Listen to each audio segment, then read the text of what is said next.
రుచికరంగా చుక్కకూరని ఎలా చేసుకోవాలో నేను చెప్తాను, మీరు నన్ను ఫాలో అయిపోయింది అంతే. ఇలా ఒక బౌల్లో వాటర్ తీసుకొని ఇలా చుక్కకూరని బాగా ఇసుక లేకుండా కడుక్కొని పక్కన పెట్టుకొని మళ్ళీ ఇంకొకసారి దీనిలో వాష్ చేసుకొని ఇలా ఈ కత్తి పీట మీద ఇలా కట్ చేసుకొని ఇలా ఈ కుక్కర్లో అయితే ఇలా వేసుకోవాలండి. మొత్తం వేసుకోవాలి. వేసుకున్న తర్వాత ఏం చేయాలి నెక్స్ట్ నేను చూపిస్తాను, నన్ను ఫాలో అయిపోండి అంతే. అలాగే ఒక పెద్ద టమోటా తీసుకున్నాను, ఇది కొంచెం కుళ్ళిపోయినట్టుంది, వేరే టమోటా తీసుకుంటాను. దాన్ని కూడా మనం కట్ చేసుకోవాలండి. ఎలా కట్ చేయాలో చూపిస్తాను. చూసారు కదా ఎలా టమోటాలు కట్ చేసేసుకున్నాము. ఈ కట్ చేసిన టమోటాలన్నీ ఇలా చక్కగా దీనిలో అయితే వేసేసుకోవటమేనండి.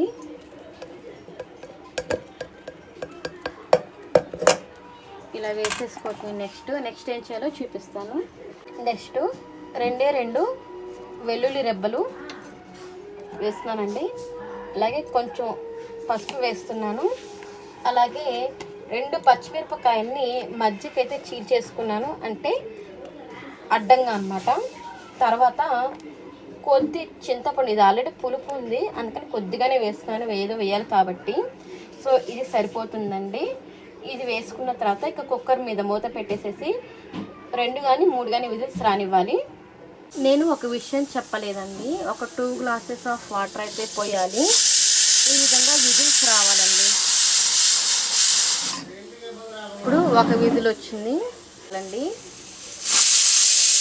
రెండో విజిల్ కూడా వచ్చేసేసింది. ఇప్పుడు మూడో విజిల్ కూడా వచ్చేసేసింది.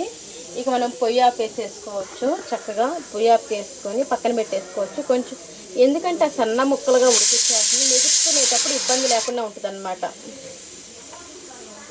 ఓకే, కుక్కర్లో మనం ఉడికించుకున్నాం కదండి చుక్కకూర, టమోటా. అలాగే ఇది చాలా చక్కగా వచ్చేసేసింది. చూడండి చాలా చక్కగా వచ్చింది. దీనికి మనం స్మాష్ చేసుకొని చక్కగా తిరగమాత అయితే పెట్టేసుకుందాము. రెడీ చేద్దామా?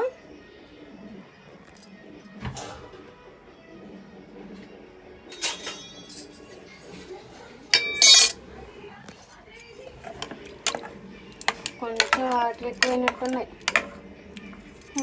ఒక గ్లాస్ పోసుంటే సరిపోతే 2 గ్లాసులు పోసాను. ఏంటో నేను చేసేది అది,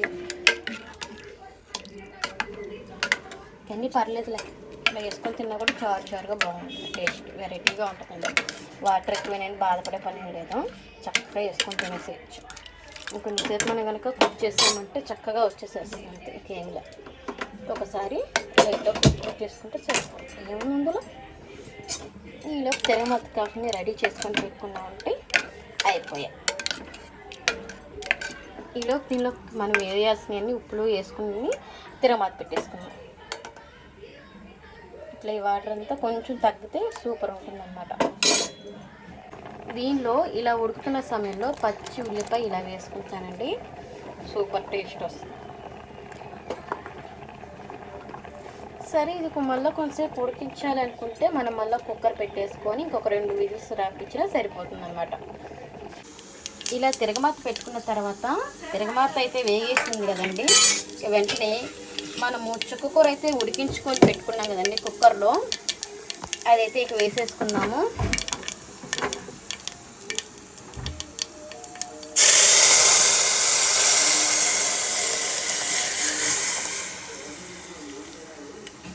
అంతేనండి,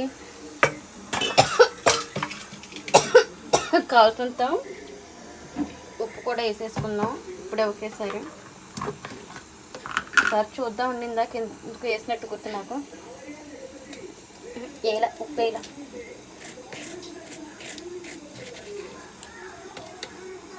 కొంచెం ఉప్పు వేస్తున్నాను.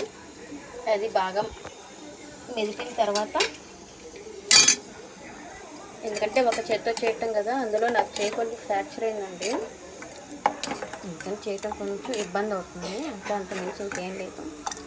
సో ఇది టేస్ట్ అనేది సూపర్గా ఉంటుంది. దీనిలో మనం కొంచెం ధనియాల పౌడర్ వేసుకుంటే ఎమ్మి టేస్ట్ అనమాట. అది కూడా నేను వేసి చూపిస్తాను.